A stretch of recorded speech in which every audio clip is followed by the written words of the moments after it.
What up, cappers, gamblers, punters, hustlers, low baggers? It is Tuesday, March 19th at 5:30 p.m. Eastern Time. We have a packed show. Sports is everywhere right now. We have the NCAA tourney starting tonight, which is incredibly exciting. We have 10 NHL games. We have 6 NBA games. We're going to be joined here by Ski Prophet, 9 minutes to break down these NBA games. He is straight fire by himself.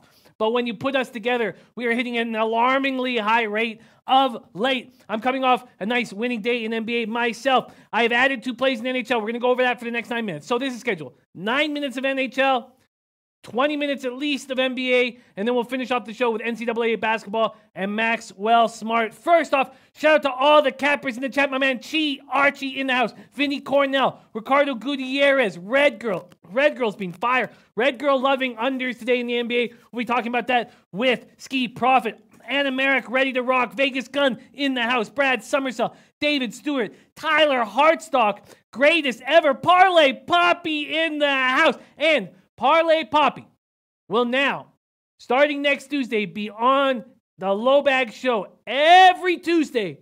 Moving forward, we have Parlay Papi every Tuesday moving forward. We have Coco Bongo in the house. Merit Sreppens in the house. Lil J ready to rock. B-Lab 96. Gabriel Hernandez. DJ Big Boss. George Cruz. Dre for Trey Sean Glass. My man Bubba. Rayhan Hyder ready to get to work. What a great group. Let's just get to work. Dan Kelly says, I'm prepping for my fantasy baseball draft in an hour. Any suggestions out there? Well, we have a lot to cover right now, Dan. A lot to cover, and we need your NBA insights. Forget baseball. Focus on basketball right now. Okay, Jordan Windsor joining us as well says, there's not much in this life that I claim to know. However, wow, I love these ones. I do know that Trevor Bauer will win the American League Cy Young at 12-1. Jordan Windsor, I think that's a great call, man. I know we're not getting into baseball yet, but it starts soon, March 28th, the opening of Major League Baseball. And then we have, Rizzler 7 ready to rock. Not applicable. Oh, wow. It says, I hear Sharks shit the bed. Does that make you 9-4 or 10-4? When not applicable says a team will shit the bed, that's what they do. They shit the bed. Okay. Let's get to work. Dave Twink ready to rock. So, first off, Twatty Latte in the house. Love seeing that. Okay. I have added 2 plays to my NHL card.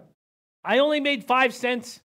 So, in the end, it's only going to make me $10 if I'm right. But Copley starting for the Washington Capitals.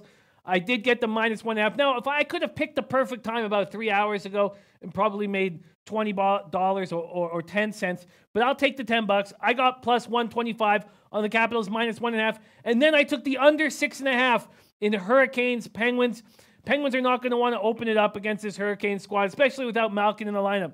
So those are my spots. Big Guy Bubba says, Jimmy, we have to agree at least on one Golden State Warriors play day. We do. Coco Bongo saying Lakers Bucks under 230.5. My man Ed Solano got that at under 236.5. Wow, last night when they thought the Greek Freak and LeBron would be in the line. But we will get to that. 229 now. Okay, so quickly go over my NHL card. And then we will talk briefly about the big poker tournament that we're doing with Bovada on Monday the 25th. And then we'll bring in my man Ski Prophet. So first off, I did not want to take the Islanders if I wasn't going to get Grice. And I can't believe I'm saying that, but that's what this has turned into with his Islanders team. Grice, of all people, Thomas Grice has become a great goalie. And he's absolutely running. And I need him if I'm going to take the Islanders. And let's just take a look. Robert Lehner, likely. And, I'm just not going to back the Islanders under that situation. So that's too bad. I did want to jump on it, and I will not be jumping on the Islanders. So I'm going to take off the question marks and take off the asterisks. Now, while we're doing this show, if something comes in that says Thomas Grice will be starting, which I doubt, I'll jump on it. And also, Big Boss throwing his low bag party this Friday in Long Beach. I'll be retweeting out anybody in the California area. Please join all the low baggers at Big Boss's party. Okay, so I'm off the Islanders, sadly. Red Wings, Rangers. I don't want to bet at this time of year on 2 shitty hockey teams. We're going to have to sort of deal with that tomorrow with the Senators, Canucks.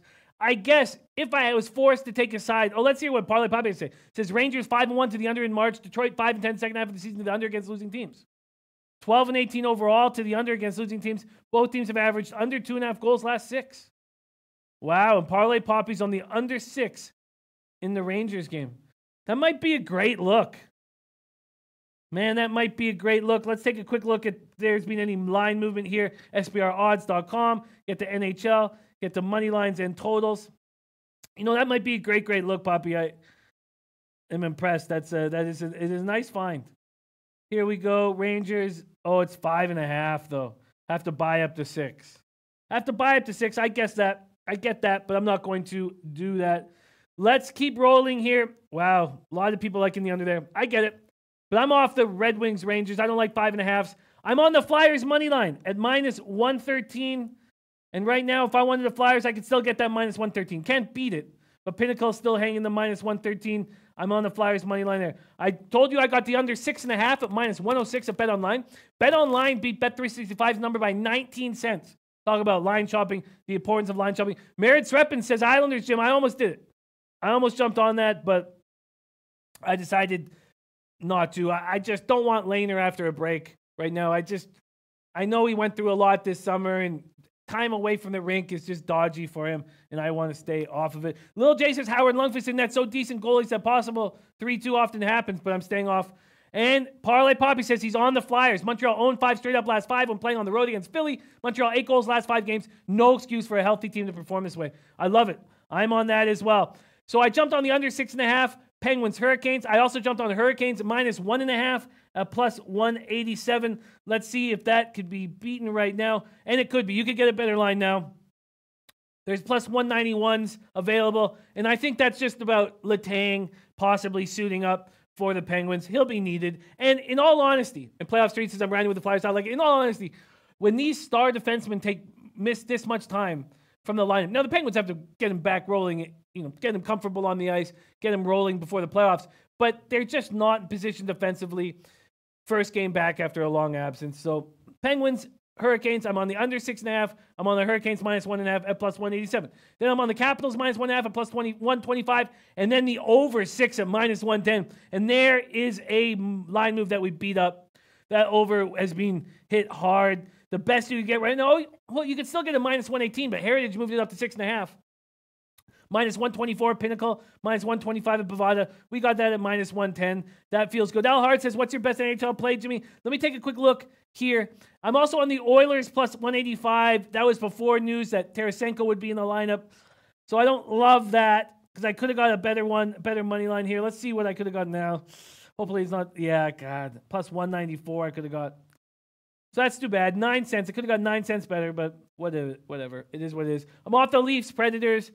Think that the Leafs are a dangerous team, angry after a 6-2 loss, and you're just not getting enough value backing them. Parlay Papi says it's the softest spot for Washington's remaining schedule. They have to win this game. I like what Parlay Papi's on. Avalanche Wild. I did not make a move on the Wild, but thought about it. Thought about it a lot. -133, -132. I guess I just can't trust them right now. Losers of 6 of 8. Would have to take a -1.5 and just don't trust their offense. Panthers at Stars. Another spot where I would like to take the Panthers here. Getting a +136. I think that's right. Dallas is making Jason Spezza a healthy scratch day. I love that. That's exciting. But I'm going to stay off this spot. Dallas just playing too well right now at home. And then Jackets Flames. Jackets Flames, another spot where we needed to know whether or not Monahan would be in the lineup. Let's just see that information wasn't available about half an hour ago. Let's see if it is right now. Roto World, going to quickly check if that Monahan will be in the lineup. Go to depth charts, get to Calgary, and Sean Monahan was on the ice Tuesday morning, but didn't take part in line rushes. Oh, that's a bad sign. That's a bad sign. Maybe you know what? If Monahan's not in the lineup, the Jackets are the play. So if Monahan is not playing, I will jump on the Jackets. That game doesn't start till later, so I'll leave that right now. And that's my card. So Rafa, let's get our man Ski Profit on the line. And that's my entire card. So the one play I would add is I may add the Jackets as soon as I find out about Monahan. But other than that, that's my spot. Parlay Papi saying Pasternak probable for Boston. Line is still at -120. Pasternak key wing on Boston. And he was leading the league in power play goals before he got hurt, but that's a thumb injury that's going to affect his one-timers. There's my NHL card. There it is. So quickly going over it again. Flyers -113. Penguins under 6.5 at -106. Hurricanes -1.5 at +187. Capitals -1.5 at +125. The over in Capitals. Devils at over 6 at -110. Oilers +185. And there is my card. Possible addition of the Jackets later, and I'm in business. Beautiful. Let's get on to this NBA card. 6 games, lots of nice angles. I'm already on 3 plays and can't wait to see our next guest on our show. This man has been fire in the NBA, and we are very thankful to have him here on Tuesdays and Thursdays. Ski Profit, my guy. How you doing today? I'm doing well, Jimmy. I'm doing a little bit better even. It's crazy. I'm using my hotspot internet, and this shit is better than my household internet. So it's working better so far for me. So I'm looking to get some winners right now. Beautiful, beautiful, my guy. Well, that's what you've been doing. You have been getting winners, coming off another 2-0 day. I'm coming off a 5-3 day. I actually doubled up on the under in Portland, Indiana. So, doubled up 2 single bets. I added an extra one later in the day.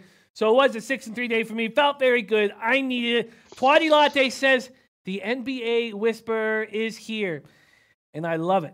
Let's get to work. Let's just go in order. We're going to have the time to cap each and every game. Let's start with Sixers, Hornets. Just moving over to NBA at SBRodds.com. Sixers, Hornets. Open Sixers -1.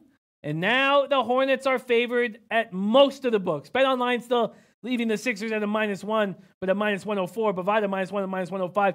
This total opened up at 224 and is now at 223. We know there'll be no Embiid. And then on the other side, we know there's going to be no Tony Parker or Cody Zeller. Ski, Sixers at Hornets. And for the past 20 minutes, I've been staring at this line. It was first at Bookmaker to drop. It was +1 at Bookmaker and still -1 everywhere else. Then it went to +1.5, and now it's back to +1. And I was just trying to figure out, was there anybody else sitting? Is Butler sitting? Simmons, somebody? And I see the same lineup, so I'm not going to let the line move change the way I'm thinking. I look at these teams. Hornets, they've been struggling. They've been looking shitty. You talked about who's out for both teams. Embiid out, Tony Parker and Cody Zeller out. Which one matters more for the team's success? I think the Hornets need Tony Parker and Cody Zeller in this matchup. Every game, really, but last 5 games, Sixers are first in rebounding, 9th defensive rating, 18th offensive rating. They have the advantage in every category. You still have Marjanovic down there to rebound. Without Cody Zeller, you just have Biyombo over there. I don't think it's a big deal that Embiid is out. I think the Sixers continue to roll. You just have Kemba. You're going to have a big Ben Simmons over there on him.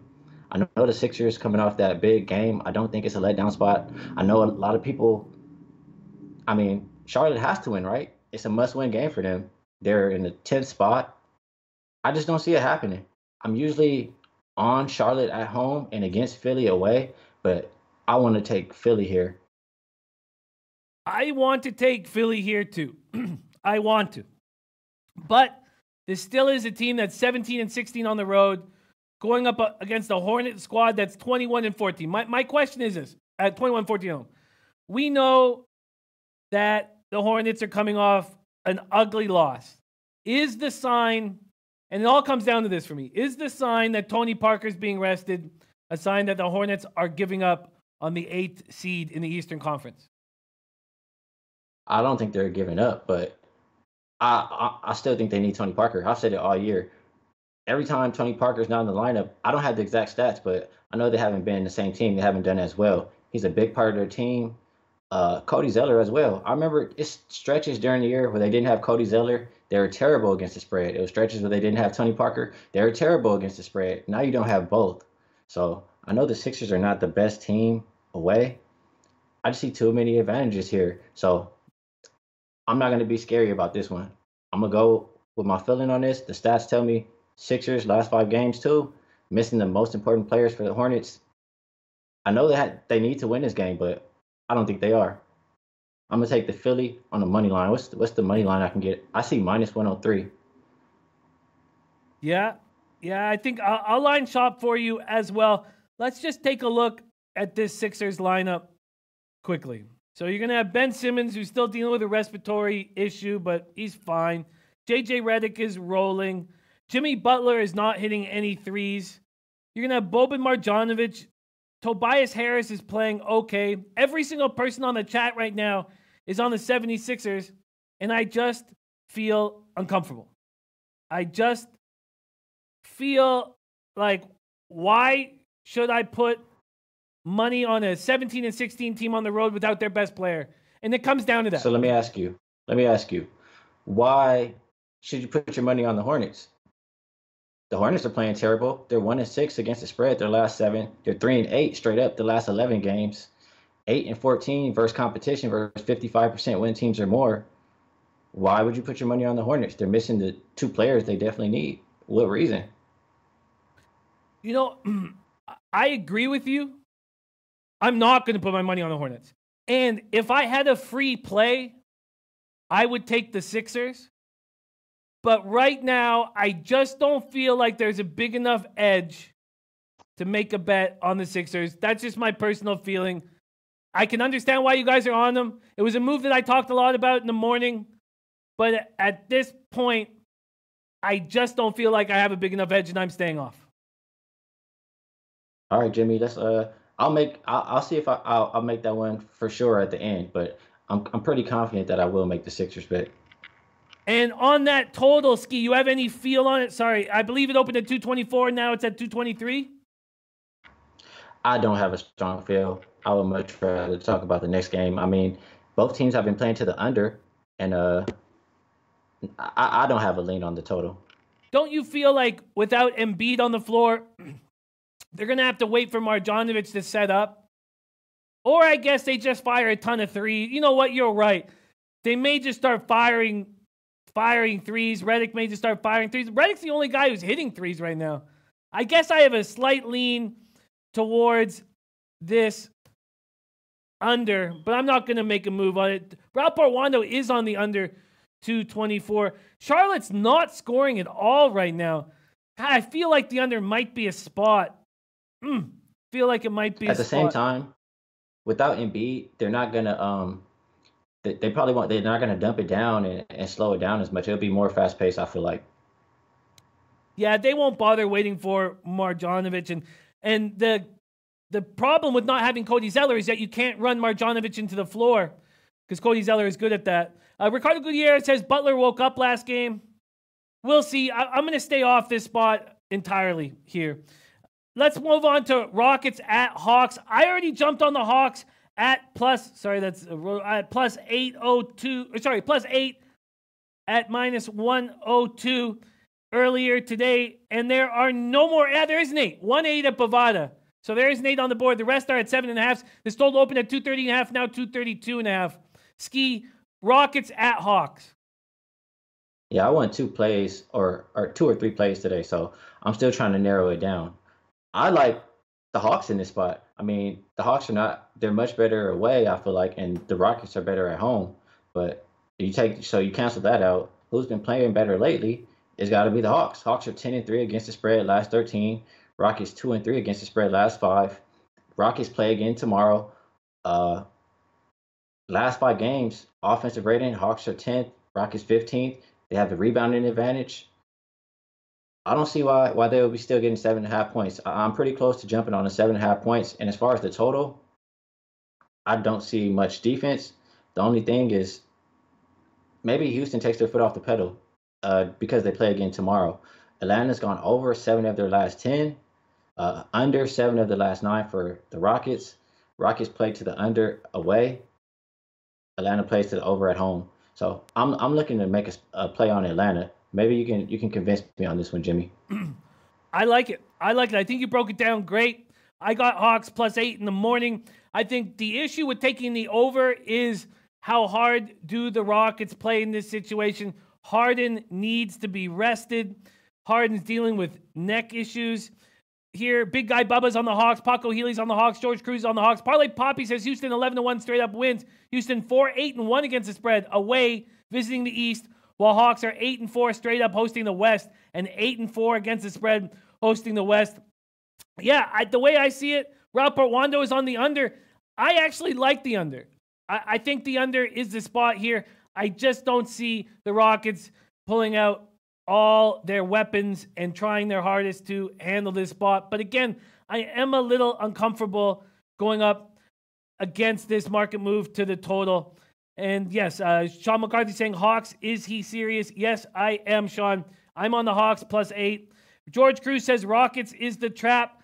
I do think that he's a little right with this moving towards the under, but I think you're right about are the Rockets. I think the Rockets are just going to try to sneak this victory out. Just get in and out with the win. They don't care about covering a big number. I definitely agree on that. They just want to win. And another thing about the total, it's just a feeling of mine. I'm not sure if the stats back it up, but I feel like the second game of the back-to-backs usually teams play less defense, and maybe the first game or it goes over more. And the first game is more like the under game. It's just a feeling, nothing for stats to back it up. Yeah, Houston coming off that home win over the Wolves. I'm going to stick here on the Hawks +8, but I do find that under appealing. Maybe we'll come back and touch on it later. Spencer Hicks says the young guys on the Hawks seem to play much better against better teams they do. And John Collins coming off a game where he only played 20 minutes because of foul trouble. I'm sticking on this. Now let's move to Lakers at Bucks. And here we have a very interesting situation. Both big bosses out of the lineup. No LeBron, no Greek Freak. And I said that when we watched that line shoot up to 14, and I was like, wait, Antetokounmpo's not going to play. If you guys want the Lakers, take it now 14. Now it's back to 11 where it started. Total opened at 234. Got all the way up to 236.5 at some books. Now it's down to 229 or 228.5 at Bookmaker. Ski, your Lakers, you find an edge on this game? Not on the spread. I mean, I don't ever really want to back the Lakers at all. But at the same time, I mean, you want to back Milwaukee, but 11 or 11 plus points without Giannis, I don't want to back that. So I would look at the total here, and you're missing a lot of players. You're missing Brogdon. You're missing Giannis. That's points right there. You're missing LeBron. There's no Ingram. I mean, where will all the points come from? I know the total opened, I think, at around 236. It dropped to 229, I believe, right now. I still think it's an under game. I mean, that's still a lot of points, and you're taking away a lot of points with the players missing. Lakers under 21 and 15 away. My bad, not Hawks. Milwaukee, they're under 8 of last 11 at home. It feels like an under game to me. Under 229 still sounds good, even though it's like the ass end of the line move. Yeah, I get it, but I'm not going to jump at this point on the under, but it makes a lot of sense. King Rail joining us in the chat. This is a nice group we got. And Parlay Papi saying Josh Hart, questionable. I don't want to mess with figuring out the pace here without all of these guys in the lineup. But King Rail says I took under 229.5 ski. So I still think there is, I think you're right. There still is value to the under. George Cruz says under all day fam. But P. Reddy says no defense can go over. I'm simply staying away from this game. Staying away from it. Let's move on to Warriors at Timberwolves. We had a nice read on that game yesterday. I doubled up on the Spurs money line and the under. And now Golden State, do they come to Minnesota angry? Do they care about winning this game? They're 6.5-point favorites. This total stuck around 230 all day long. Warriors, Timberwolves, Ski. You got a feel on this one? I talked on King's Court about that game yesterday, the Warriors and the Spurs, and we were kind of talking about if they care or not. And now they lost last night and Denver won. So now they're tied. And we were talking about Golden State wants to be first, or they just want to keep the number one spot. So I think now they will care about this game. Being tied with Denver, at the same time, we know Golden State's been terrible against the spread. You're giving 6.5 points to Minnesota at home. I would like it a lot more if Minnesota was closer to the playoff race, because we know Minnesota's a great home team. They're a 73 home dog. They're 1-5 against the spread their last 6. It's a game. I mean, if I had to play it, I would play Minnesota just because I know Golden State is terrible against the spread and Minnesota's good at home, 6.5 points at home. I think I would like that. But at the same time, these last 5 game stats, last 3 were away from Minnesota. And like I said, they're much better at home. I'm not going to play this game, Jimmy. Wisdom says Warriors always go under on a back-to-back. Dan Kelly is on the Timberwolves plus 6.5. Everybody liking the under here, and that will probably keep me off the over. But the Timberwolves don't want to play defense. The Timberwolves like to play against the Warriors. We know that T-Wolves like to take outside shots. Now, we're dealing with injuries to Teague, and he's been questionable. I don't know if Teague is going to be in the lineup, but Playoff Street says it's going over, and I think the Warriors shoot like crazy. I think the Timberwolves go shot for shot with them. To me, I think that the over is in play, but nobody else does except for Playoff Streets. I agree. I agree with you, Jimmy. I have a mark on my paper right here for a lean towards the over. I'm looking over my stats. I know Minnesota's over 19-14 at home. Golden State's over 19-16 away. The last 5 games for Golden State have went under. But Minnesota doesn't play defense. Last 5 games, defensive rating, they're 29th. Golden State should be pissed, like you said, Jimmy. So I would lean on the over. I wouldn't like the under in this game. We're coming off a game where Steph and Clay went 14 for 43 from the field. We know what happens when they get another opportunity 24 hours later. You know, I don't want to go up against everybody. But to me, I think that the over is the play here. I'm very close to making this move. Crypto King says Minnesota no defense, lean over. King Rail says Golden State let me down yesterday. It was crazy watching Golden State the last minute of the game. It was like they didn't even care that they were losing. They weren't fouling. They weren't rushing. It was crazy. To me, I think that the over is the spot. Yeah, if I'm making a play on this game, Jimmy, that's where I'm going, over. But like I said, it's not one of the games that I really want to bet.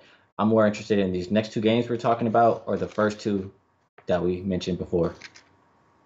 You know, I'm going to put my money where my mouth is.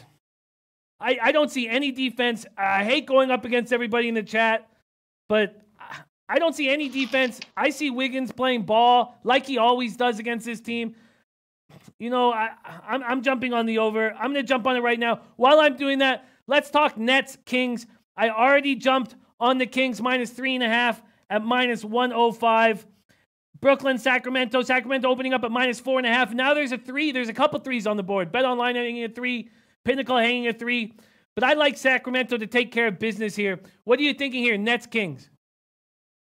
I've been going back and forth with this one all day pretty much. I kind of like the Kings at first. Then I thought about the thing that made me think about the Nets. They've been playing terrible lately.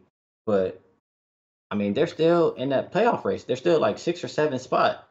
So either they're going to turn it on now, and it's all close. Either they're going to turn it on now or they're just going to wither and fall out. They've lost each of the first 3 games on their road trip by average of 10.7 points. That's what I had. And they got 4 more games on the road. So, it has to be now or never for Brooklyn. The Kings, I don't think they're making the playoffs. They can come win some games. When I read these stats out, let me read Brooklyn first. 16-14 as a road dog, 6-3 versus 45 to 55% win teams, 1-4 against the spread last 5 road games. Sacramento, 7-3 when the spread is minus 5.5 to minus 2.5, 9-3 as a home favorite, 4-1 against the spread last 5. I would have to lean on a team that's playing better lately, and that's the Kings. But the thing I'm trying to figure out, Jimmy, both of these teams play defense, and Brooklyn's offense has not been. It's been shitty. I can't even sugarcoat it. It's been shitty. They both are fast-paced teams. This is kind of what I look for. I look for teams that are going to play defense, that play at a little bit faster pace, and offense not as good. I think it's an under game. The numbers been shooting up. Everybody's been betting the over because maybe the pace, but offense hasn't been there. Brooklyn under 7 of their last 8. Kings under 6 of their last 8 at home. I'm feeling like it's an under game. This is one I'm close to as well. I've had a tough time capping Kings totals, and I'm just hesitant to make a move here, especially going against the market. One thing I will say about the Kings, though, when Playoff Street says Kings season is done, it may be done, but I really feel like they go on a roll here at home after that very difficult road trip. P. Reddy, though, liking the under.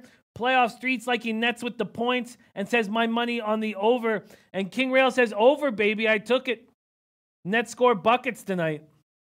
So I feel like it's a dangerous spot and a ballsy play to go against the market here.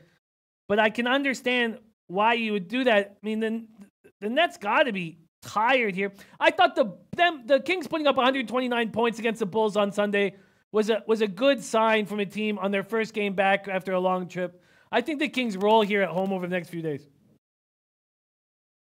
Hey, you know what? I agree with you, Jimmy. I'm gonna take the Kings with you because I was kind of trying to decide between the Kings or the total, and I'm liking the Kings here. So I'm gonna rock with the Kings. What is it, -3 or 3.5? Yeah, you can grab a 3 right now. Yeah, so I'm gonna rock with the Kings -3. That'll be one of my plays right there. Ron Lofton says, ski onto something there. Stats say under lately. Parlay Papi says last 5 games between the Kings and Nets, not even touched 230 points. It's under. He says it's too high, but Ralph Portwando liking the over. And he's so good. So good with totals. Very interesting. And Ski is jumping on his first play. He's jumping on Kings -3.5. Well, I jumped on the Clippers -4.5. I see this Pacers team playing with a ton of effort. They just don't have the guys to get buckets when they need buckets. It's already at 5 at BetOnline at Bovada, but it did open at 5.5. It opened at 5.5 at BetOnline. This total stuck at 219 all day. I'm on the Clippers. What is your move on Pacers-Clippers, Ski?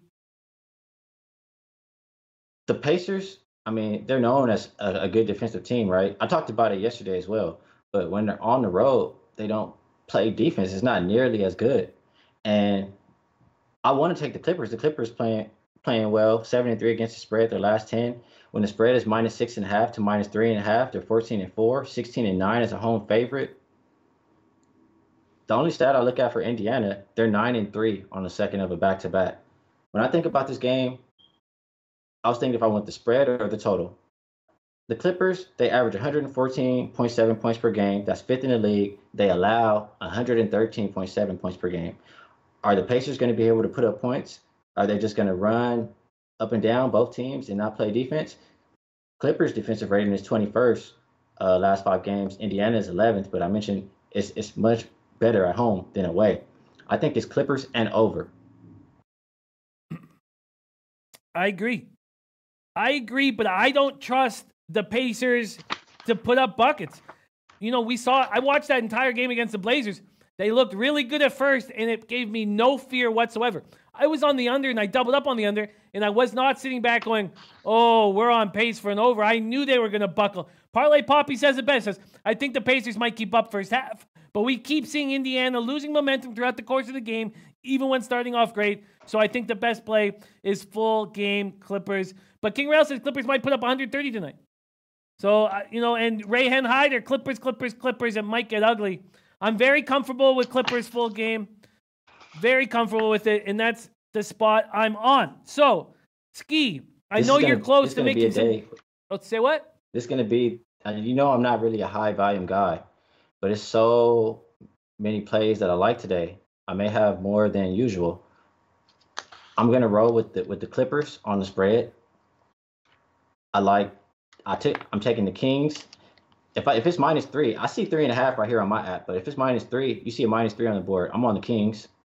I like the under in the Kings. I like the over in the Clippers. I want to decide between those two. And I'm also going to be on the Sixers. I'm not going to let the line scare me, and I'm going to be on the Sixers. I like your card a lot. I've only added one play. I've added the over 229.5 at -107. And Yaski, there's a 3 at -114 at BetOnline. There's also a 3 at Pinnacle at -110. You know, I love breaking games down with you. I'm going to stick, and I can understand you're over, so it's decision-making time, Ski. Now, you don't have to make them all now. You can put them out on Twitter. Still have 55 minutes before the game pops off. But I'm on the Kings -3.5 at -105. I'm on the Clippers -4.5 at -105. I'm on the over 229.5 in Warriors, Timberwolves. And then I'm on the Hawks +8. My question is, should I... Oh, and King Rail says that's his biggest bet on the Sixers. What do you think about this under in Houston, Atlanta? Oh, Jimmy. I think there's points scored, honestly. The only way that I think it goes under is if Houston, I mean, it's not a lot of ways I see it going under. Keep it honest. My question is, do I take the Hawks? The total, I can't really see an under game. I'm sorry, Jimmy. No, that's great. That's what I wanted to hear. I won't make a move on it. Market's going against me anyways. I love this spot. I love this card. I would have to say, looking at my three sides, I like the Clippers the best. And then I would say that I like the Kings a little tiny bit better than the Hawks, but I like the Hawks. So those are my three sides, and I've got one total over 229.5. What decisions are you going to make, or are you going to wait to make them? All right, well, so far, the two that I've actually locked in are the Sixers on the money line. I got them minus 103, and I got the Kings minus 3. I like your card. And I will, more likely than not, tweet out one more, maybe two. Well, I can't wait to hear what you do decide. But I like your card. Your card looks nice. I get your Sixer spot. I just don't feel like I have a big enough edge to put my money on it. Man, I love having you on the show, Ski. I'm rocking a Ski Life shirt right now. And thank you so much for joining us, my man. Where can we find you on Twitter? What else are you up to this week? Thanks for having me, Jimmy. You can find me at Ski Profit. Hit me up if you have any questions. I'll be glad to answer as long as I have time. And I'll be right back here with you, Jimmy, right on Thursday, breaking down the games again. And that Ski Life shirt's looking good, my man. Thanks for rocking it. Oh, man, my pleasure. And Sebastian Arnold says, Jimmy, I live in Houston. Houston starting to rest their players for the playoffs. They might play at 80% tonight. They might play at 80% tonight. I won't make a move on the total, but I love where Jimmy, I stand. sorry. Great stuff. Beautiful. And now we get to the college basketball portion of our show. And I'm very excited to have our NCAA basketball expert, Mr. Maxwell Smart, in the house. Max, how are you, my man? I'm doing quite well, Jimmy. And now that I'm here with you and our low baggers, I'm doing much better. Beautiful. Beautiful. Much better. Beautiful. Sammy B in the house. Great to see him. Great guy out of Toronto. Okay, let's get rolling. We have a game popping off in 32 minutes. I already jumped on it after hearing Drew on the morning show, and I know that it was a play that you were on as well. I jumped on Fairleigh Dickinson -2. Fairleigh Dickinson up against Prairie View A&M. You know both these teams very well. Can you explain why you're liking FDU, and are you on this total that opened up at 150.5 and is now at 148.5 or 149? Yes, I'm on a side. I'm on a total. I like this FDU team because I know what I've seen with my eyes. I've seen solid front court playing in Caleb Bishop and Mike Holloway Jr. Caleb Bishop can step out to the three-point line. Mike Holloway's more of your traditional down low, back to the basket type scorer. And then you have a lot of good experienced guards, and you have a mixture of a very young, capable guard in Jahlil Jenkins. You're going to be seeing him and hearing about him a lot over the next year or two in the Northeast Conference. I think that this team knows how to get into the paint. They know how to get into high percentage spots for two-point baskets. They have no problem getting to the line and making free throws. And I think that what we've seen from this Prairie View team in the tournament, that's going to change with the level of competition. They're taking a step up. They are a SWAC team. They do play games for money, and I think that in this game, FDU coming off a underdog championship win on their opponent's home floor, they have to be able to ride that momentum in. I am upset that Xavier Malone-Key will not be playing, but Elijah Williams has stepped into the starting lineup. He's done more than an admirable job, and I think that in the end, Darnell Edge will be the difference, and FDU will win, cover, and I got on this game at 148 early on this afternoon when it was at that number. Sorry, I missed that. The total you got on 148, what, you're on the over? Yes, I'm on the over. I'm on the over in that. Wow, going against the market move. I love it. I think it's great. And yeah, and Bookmaker just juiced the over. Wow, very, very interesting stuff. Great breakdown. I am with FDU with you. I got a -2 at -104. That was available at Pinnacle. And also, My man Anna Merrick reminded me about the big poker tournament on Monday, March 25th with Bovada. We will be sending out a code and an invite for all you guys shortly. But the winner of the poker tournament, and we'll have Whale Capper in it. I'm going to be in it. Drew Martin is going to be in it. Maxwell Smart, I believe you are going to be in it. Is that true? You're going to be in the poker tournament? Yes, I'm going to attempt to play poker. Hopefully there won't be a lot of bluffing and seeing my face while I'm laying a hand, because otherwise I will be probably a good bet to be the first one out. I'm excited. I'm pumped. I hope you wear a sleeveless shirt. Got to get those arms. I'm a big fan of them. I heard somebody told you to get the arms off the screen, but we want more arms here. We want more of your arms. But yeah, it's the winner of the poker tournament, the winner gets all expenses paid, trip, flight, hotel, cash for food, and tickets to the Final Four of the championship game. We will let you guys know the code and the invite, all that good stuff. Max, let's keep rolling along here. Hofstra, North Carolina State. Does North Carolina care?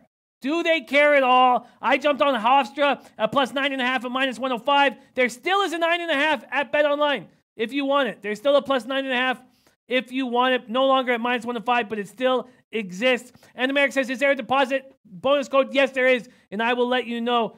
And Max, Hofstra, North Carolina State. Yeah, I'm definitely looking at this Hofstra team. They play a zone, which is going to be a different look. Obviously, NC State is familiar with it based on the teams that they play in their conference. And of course, I got to look at how Hofstra has been playing as of late. This is a team that really has been able to push the pace, score the basketball at a high percentage, shooting 48% from the field and 38% from the line, where NC State, that we're used to a team being able to shoot a lot of threes and be able to hit them at a high percentage. Well, the volume's there, just the accuracy is just not. They're shooting under 30%, which is very uncommon. It's going to be a battle of NC State's three-point defense versus Hofstra's three-point shooting, and both these teams are very capable at the line, which does give me a little bit of pause when it comes to the under, but this is a Hofstra team that has shown that they can win ATS on the road, and if you want to give me close to double digits, I got to jump on them, and I also got to jump on the under also. I think that the way that NC State's been shooting the ball,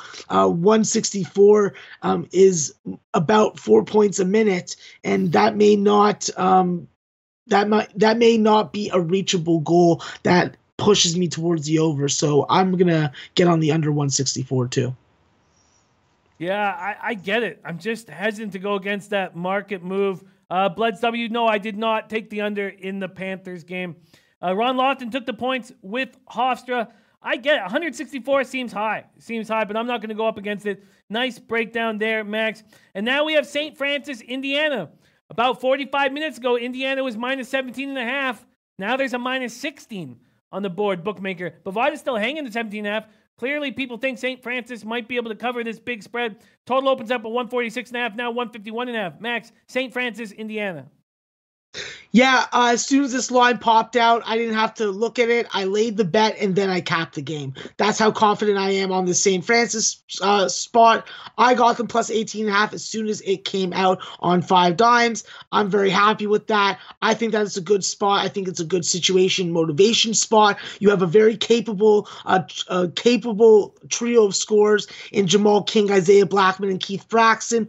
All of them Keith Braxton scores at different levels, and it's going to be more of your inside the perimeter type scorer, where Jamal King, Isaiah Blackman can take it to the 3-point line and can drive the basket, even though they are at a height disadvantage.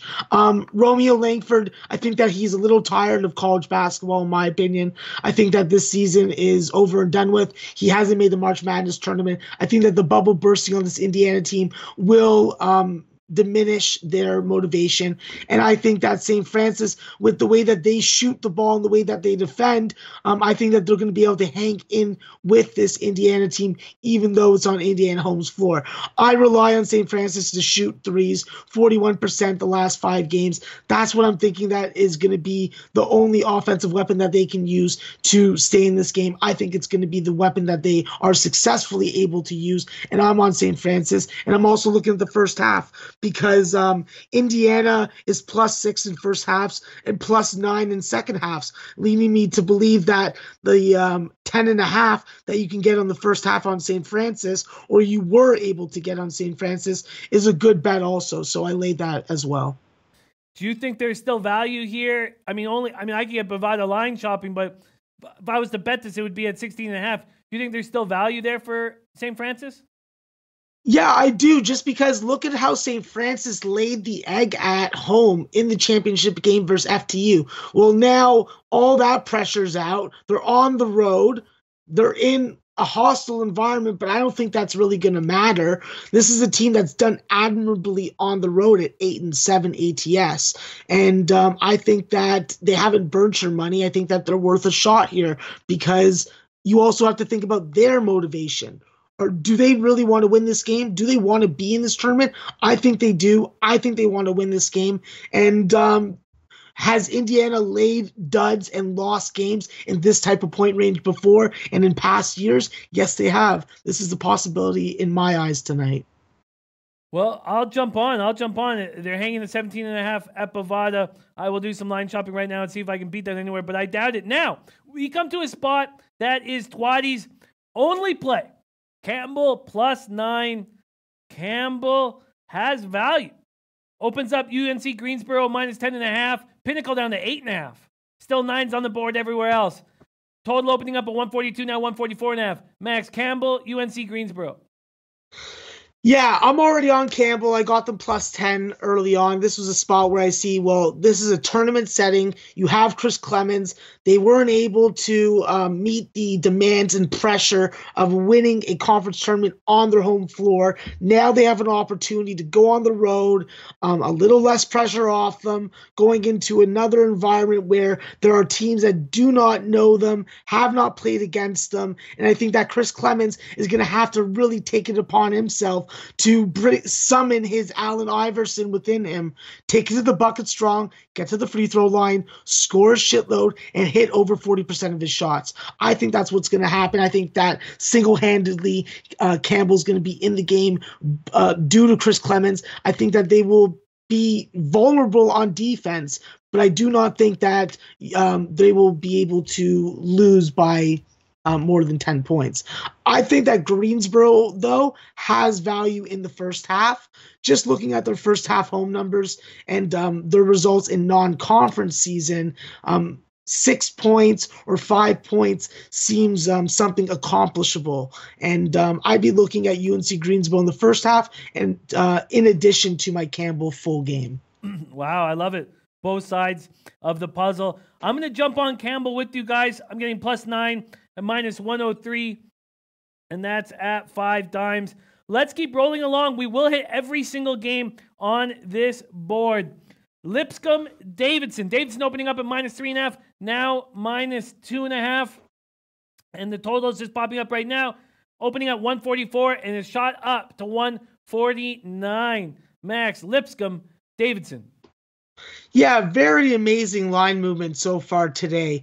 It's been quite incredible what I've seen. 6-point line moves, 10-point line movements, 5-point line moves, just on totals. And it's quite remarkable to watch some of these SBR odd screens to see the flashing lights while you're doing it. As far as this game, I've already bet Lipscomb. I think that Lipscomb matchup-wise, Garrison Matthews can match with Kellen Grady offensively, shot for shot, and then where Lipscomb has the advantage is up front with Rob Marbury and Eli Peppers and Michael Buckland. So there's a couple guys for Lipscomb, obviously, that you want to keep cold. And Kenny Cooper is one of them. He can be very streaky. And if he's getting to the bucket and getting his shot off, that's a problem. If you're going to allow Rob Marbury to get 20 points in this game, you're going to have a problem, because that just puts a lot more pressure on John Axel Goodmanson. And he is a very good Robin to Batman. But then that puts a lot of pressure on a guy like Keyshawn Prickett or Luka Brakovic. And I just don't think that these complementary pieces are better than Lipscomb. And Lipscomb's shown that they're very admirable and respectable on the road at 10-5 ATS. You want to give me a couple points. This is a team that scores 80. They hit 50% from the field, 39% from three, and they hit their free throws. If you hit your free throws, you're always in the game. And if you can go on a run and you can sustain it, which Lipscomb can, then they pose value to me. And the way that Davidson has been playing lately, I can't put my money on them. The way that they lost to St. Louis was very bad. And when you're on a 4-game winning streak and you look like you're going to get the at-large bid and get into March Madness and then have that kind of loss, it can be quite deflating. And I think that Lipscomb has one more chance, and they've had a couple more days, about 6 days, to get over their own loss. I think that they'll be hungry tonight, and I think that they have a chance to win outright. Wow, very, very exciting breakdown. Chance for Lipscomb to win outright. Let's move on to IUPUI Marshall. Our man in the chat, low bagger Alex Ramirez, says, take Marshall. Said jump on Marshall. And we talked about it on the morning show, and that's exactly what I did. I got Marshall -7.5 and -105, and that is still available. That's still available at Heritage. This total is up to 166.5. Max, IUPUI Marshall. Yeah, Marshall's definitely been burning your money, but not as of late. They've cashed about, I think, 6 out of 7 or 5 out of 6. So they're definitely on a run. They ran into a University of Southern Mississippi team that just had their number and, frankly, was able to just shut down C.J. Burks. There was a lot of offense going on. There wasn't much defense being played. They allowed USM to shoot over 50% from the field and from the three-point line. And although Marshall made 17 three-point baskets, it simply just wasn't enough because they just weren't defending. I think tonight at home versus a unfamiliar opponent and an opponent that doesn't really want to play at that fast pace, although they can oblige. I think that Marshall, with Tavion Kinsey coming off the bench as their 6th man and the future of this Marshall basketball program, I look for them to cover 7.5 points tonight. I've laid on both numbers. Wow, I like it. I like it. We got a lot of people backing Marshall, and one of them is our very own Big Ragu. I believe I saw him jumping on Marshall earlier. I'd have to go back and find it, but I believe our man Big Ragu is on Marshall. God, I can't find it. All right, I'm going to stop looking. But if that's the case, we are in good company. Let's keep rolling along here. Next up, Cornell, Robert Morris. Money coming in on Robert Morris. Open as a pick 'em. Now -2 at a lot of books. Max, Cornell, Robert Morris.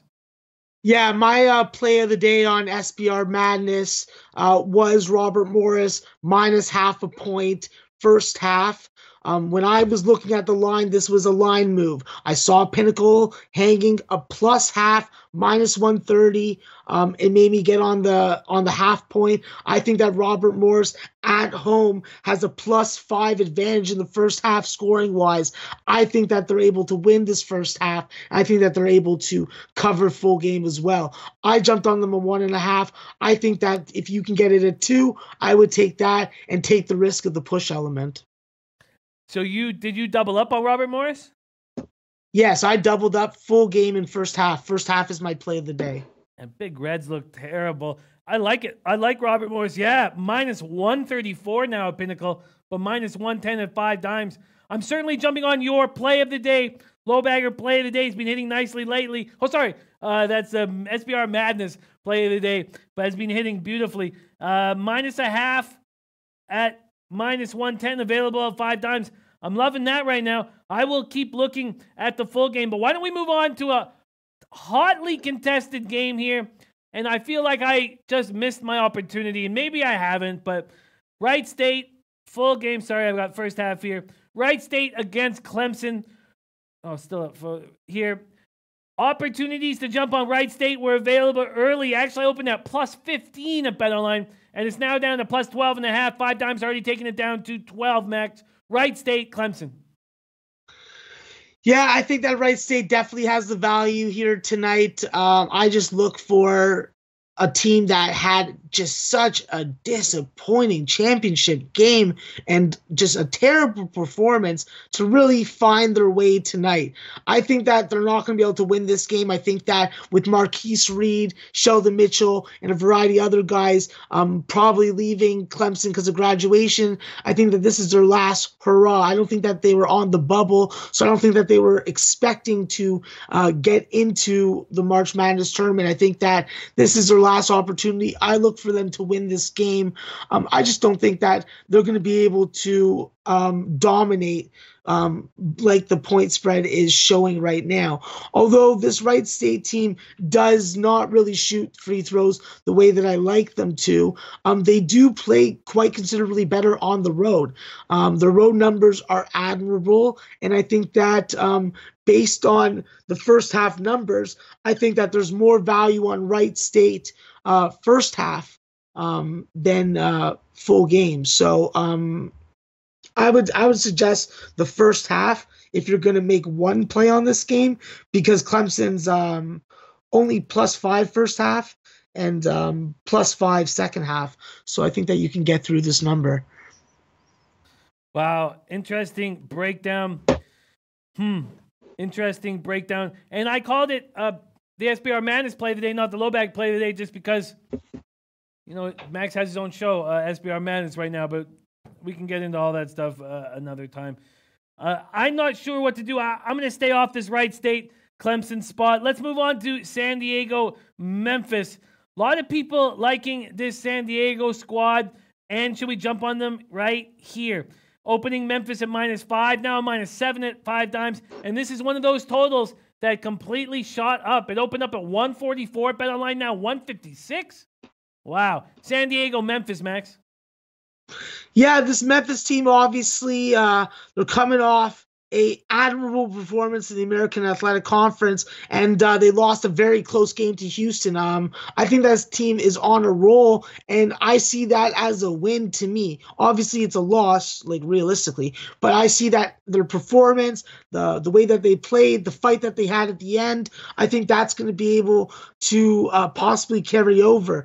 I'm not looking to bet Memphis at this number. ATS-wise, I'm just not comfortable laying it, even though they are 3-0 in the 5 to 7 point range. I just think that when you have a combination and a healthy trio of Isaiah Pinheiro, Isaiah Wright, and Olin Carter III, I think that you have a very solid core of scoring that you can rely on and rise to the occasion on the road in a hostile environment versus a team that does push the pace. Jeremiah Martin needs to shoot a better percentage and get to the free throw line just as much. Not shoot 5 for 24, but get to the line a shitload. This Memphis team really started to change how they played when Jeremiah Martin moved over to the point guard position from shooting guard. And I do have some hesitations in laying San Diego tonight. I just more like the under in this game. With the points going up so far, this game opened up at a 145 total. It's at 155.5, 156. I got it up as high as 158. So this number has been really up and down today. And I think that if you're jumping on the under in this game, I think that you may have a good spot. I think that there's going to be less offense than we're expecting and more to the pace that San Diego plays. Yeah, I saw that. It was 158 just like an hour ago? Unbelievable line or total movement in San Diego, Memphis. It was -158, an hour and a half ago. Unbelievable. Great job finding that 158. I'm a little hesitant to jump on it now, but I like when you did jump on it. Now let's move on to another spot that was backed by a lot of people on the morning show, including Matt Randall's Taint. Play of the day, South Dakota State +8.5. Says Dom will not go away without a fight. I jumped on it, and there is still an 8.5 available at BetOnline, but everyone else is down to 8. This total, 150.5, now 154.5. Max, South Dakota State, Texas. Yeah, I'm simply on South Dakota State here. I think that this is a motivated South Dakota State team. I think this is a South Dakota State team that you can back on the first half and full game. You can even make a case for them outright winning. How much does Texas really care about this game? South Dakota State has a very illicit array of scores. When you have Tevin King, Skylar Flatton, and David Jenkins, in addition to Mike Daum, they want to play more games. They're disappointed with how they played in that conference tournament. I'm on South Dakota State first half, full game, and I like points to get scored, even though that's out of Texas' normal home character. So give me the over 152 or 151, whatever I can get right now. Wow, jumping on the over as well. Really, because I'm only seeing 154s on the board. Shooting up 153. Let's see when you could. I'll do a little line shopping for you, but wow. Jumping on, do you think at 154, because Pinnacle's all the way up to 154.5, do you think at 154 there's still value on the over? I don't think that there's value, but I'm still inclined to take it. I think that there's going to be points that get scored. I think that the way that South Dakota State's defense is, a lot of teams can score on it, and I think that even Texas may look good offensively. And also, you have to take into consideration, does Shaka Smart want to allow these guys to play a little more free-flowing, allow them to have a little bit of fun out there? There are some seniors, there are some graduations, and the key injury, why I'm also liking South Dakota State, is no Jackson Hayes. So Jackson Hayes is out for the year with a knee injury, and I think that that's a great advantage defensively, towards the total and the over, because he won't be on the floor as a defensive stalwart. Oh, I like it. I think that makes sense. I'm thinking about making a move there. Let's move on to Arkansas Providence. -6 opening for Providence, now -7. Total up to 144.5 at Bookmaker, but just 143 at Pinnacle. Max, Arkansas Providence. Yeah, I've already laid this early on today. It was on my Twitter, -3 first half, -5.5 full game. No Daniel Gafford. I think that's going to affect them negatively, even though they're going to be a lot more perimeter oriented. That could impact the over. I think that Providence, with the way that Nate Watson's been playing, I think that without having Daniel Gafford down there, defensively, he's going to have an easier task. Offensively, he's going to have more space to work, and I think that he's going to be able to have a big game. And obviously, Alpha Diallo, the way that he rebounds the basketball, having one less big body in there is always good. I do worry about Isaiah Joe going off, but I think that in the end, Providence is going to be able to win this game wire to wire. And I think that if you're looking to get on the total, the over probably is where the place to be. I think that there will be a lot of scoring, and I think that there will be less defense based on who's on the floor and who's on the floor. That's it. It's an interesting breakdown. I like overs in both these games. I'm just hesitant to go against Arkansas without Gafford in the lineup. I feel like they can step up in a situation and keep it tight, but I can understand, and you got on Providence at a great spot. Let's keep rolling along. I think I am going to jump on the overs in both those games. But let's move on to Loyola Creighton. We got 4 games left on this card. Opening Creighton at -10. Now we have -8s across the board. Total open up at 134, and now we have 136s. Loyola Creighton, Max. Yeah, I don't see why you shouldn't jump on the over in this game. And Creighton first half. Creighton's been pretty dominant first half. At this number, you're pushing a little close, but I think that Creighton first half is a good play. I think that they're going to come out strong. I think that the way that they're going to play offense for this team is going to be different to them. I don't think that this total is set properly. I think that Creighton's going to be able to hit the 3-point shot. They're on the home court. Loyola, Illinois played a lot of limited possession, slow possession teams.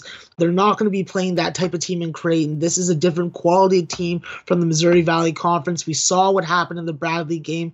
How hungry and how game are they going to be? Are they going to be ready to score? I think they're going to be ready to score. I just think Creighton's going to be able to score on this defense, and I think that they're going to be able to at least win the first half, if not cover full game. Wow, interesting. I like these breakdowns very much. I did just jump on the over in South Dakota State, Texas.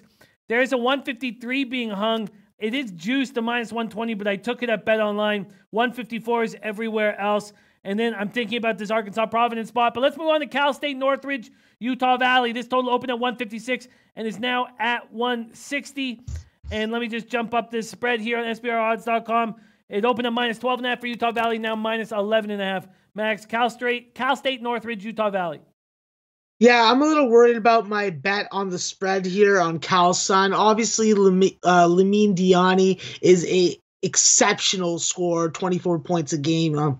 Does come from by way of our country, country of Canada, and I think that him and Terrell Gomez, this is a very impressive duo. This is a duo that can get you 45 to 50 points a game on the road. I am a little worried about them just because Utah Valley is coming off that very bad loss to Grand Canyon that denied them the shot at going up against New Mexico State for a bid to the tournament.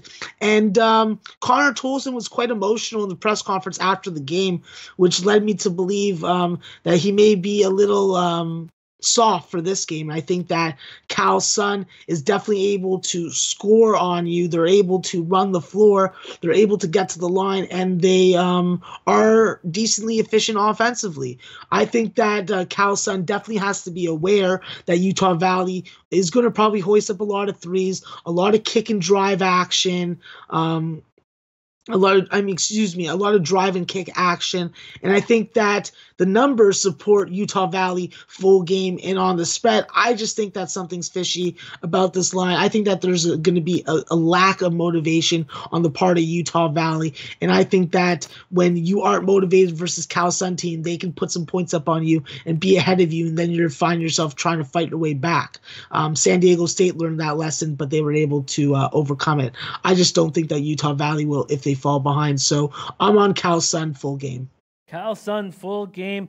2 games left on the card. This was a highly debated game from earlier today. Belmont, Temple. When you guys jumped on Temple, it opened at BetOnline with Belmont -1. Belmont went all the way up to -3.5 when you guys jumped on Temple. And now money coming back in on Temple. 2.5s at Pinnacle and Bookmaker and Heritage. 3s at Bovada, BetOnline, and 5 dimes. No more 3.5s. Are you still backing Temple, and are you on the total at all? Yeah, I'm on Temple. I'm got my 3.5. I have it in my pocket. I'm good with it. And I took the under 156. I think that we're going to see not as an explosive game from Belmont. I don't think that they're putting up 95 points on Temple. I could be wrong, obviously. But as far as my money goes, my money says that it's going under 156. I know that there's a whole bunch of cappers that agree with me on that. I feel comfortable knowing that these certain individuals are also on it. And I think that Temple has a good shot to not only cover the 3.5 points to win outright. I think that one of 2 of these teams are going to go on a run in this tournament. And I think that it's going to be Temple in the end. So I'm on 3.5. I'm on under 156, and I'm ready to rock and roll on this tournament. I like the breakdown quite a bit. Let's move on to Dayton, Colorado. The final game on the card, late game, opening Colorado -2.5, now -4 or 4.5, total at 135, shot up to 138.5, even 139.5 at BetOnline. Max, Dayton, Colorado. Yeah, I was going back and forth on this game, flipping back and forth, and I settled on Dayton. I think that when you got the combination of Obi Toppin and Josh Cunningham, Lucas Seward's going to have his hands full. This is a Colorado team that plays exceptionally good at home, and I do not like betting on Pac-12 games, so that's why I was flip-flopping. I was actually just deciding whether or not I should just leave it off and not bet it at all. But I am betting this game. I am taking Dayton. I am a little worried about the travel spot for them, but I think that when you got a solid senior-laden front court and back court with Jordan Davis, Josh Cunningham, I think that these guys are ready for this type of play. I think that the style that Anthony Grant's of defense that his team plays, I think that will be beneficial to them. I jumped on the over in this game. I think that Dayton's going to be able to score the bucket. I look for Jalen Crutcher to be able to go basket for basket with McKinley Wright. It's not a popular opinion. I just think that Dayton can surprise a Pac-12 team, and I don't trust Pac-12 teams. So give me Dayton plus 4.5. And the over. Man, I like this. But DJ Big Boss leaning under here for Dayton, Colorado. He knows his Colorado squad very well. Lamont Williams says, don't take Temple to cover. Parlay Papi says, Laner in good. I stayed off of it. I have added 3 overs to my card. I've added the Texas South Dakota State over 153. I've added the Arkansas Providence over 143 at -110 at Pinnacle, and the Loyola Creighton over 135.5 at -110 at BetOnline. Wow, Max, what a job you have earned. Those chicken tenders to give to those sweet, sweet strippers this evening. Working very, very hard. 2 shows on your own and then joining the Low Bag Show at the end of it. Thank you for all of your hard work. It means the world to us. Max, get some rest. Huge, huge week ahead of us. And we thank you for all of your hard work. Where can we find you on Twitter, and where are your shows coming up this week? Yeah, you can find me at MaxwellSmart420 on Twitter. You can find me on my shows with my co-host, Drew Martin, the Polite Capper. We're always trying to bring you a good amount of humor, a good amount of capping, and a good amount of hopeful winners. So definitely look out for our show, 9:30 a.m. Eastern, 4 p.m. Eastern in the afternoon. So we get a whole bunch of us, and we got a whole bunch of clips on the game, so you can check out SBR, and you can check out their YouTube channel. You'll find those there. And yeah, it's going to be a wild, wild week. I'm not going to sleep. I'm staying up until the last game is done. Maybe I will go to sleep when the Colorado game starts and just wake up and check the score and not try to live play it, but I'll be live playing tonight. I'll be watching as many games as I can at the same time and hopefully cashing with all of you.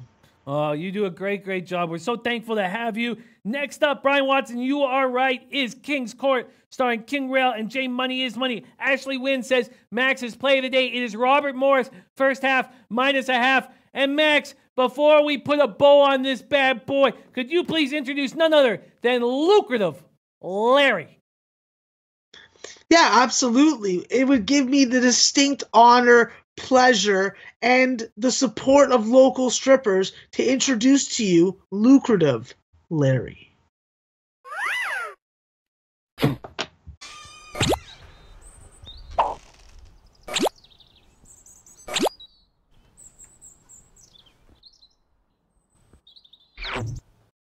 Larry, what's happening, man?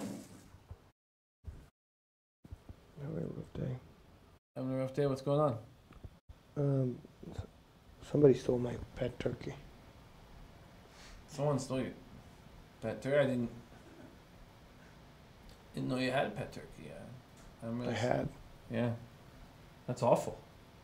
That's awful. Do you have any idea who might have stolen it? I think Freddie. Oh, Freddie. Well, you seem really shook up about this, man. Wow, this is heartbreaking stuff, dude. I'm really sorry to hear that. Maybe just focus on the capping right now, and but that sucks, man. I like turkeys. Yeah. I won't make a turkey sound because I know it'll upset you, but I'm often making that. We can do the sound. Can you do it again? No, I think it might hurt you too much. I'll save the turkey sound. What do you want, Larry? What's your play? NIT. You're on the NIT. Nice. For tomorrow. What do you have? Sam Houston State plus 13.5 over TCU. -105 at Heritage. Okay. You think it'll be back? Yeah, I do. I think we'll get that turkey back, man. I think if Freddie's got it, I'll find out. We'll look into this, man. I'm sorry that you lost a cherished pet. Can I take this bag? No, you cannot. No, you can't. That is lucrative Larry's on Sam Houston State plus 13.5 tomorrow. I think that's a good look, and it's not lost yet. It's not a loss. We're not talking about something that's dead. We could get that turkey back for Larry. All right, thank you guys so much for watching our show today. Thank you to our guest Ski Profit giving us the goods, as well as Maxwell Smart. Let's get that cash. Let's get this. We actually got the week started to a really nice start. We had a winning day yesterday. Let's keep it rolling. Most importantly, Leche, Alo's Bookmakers!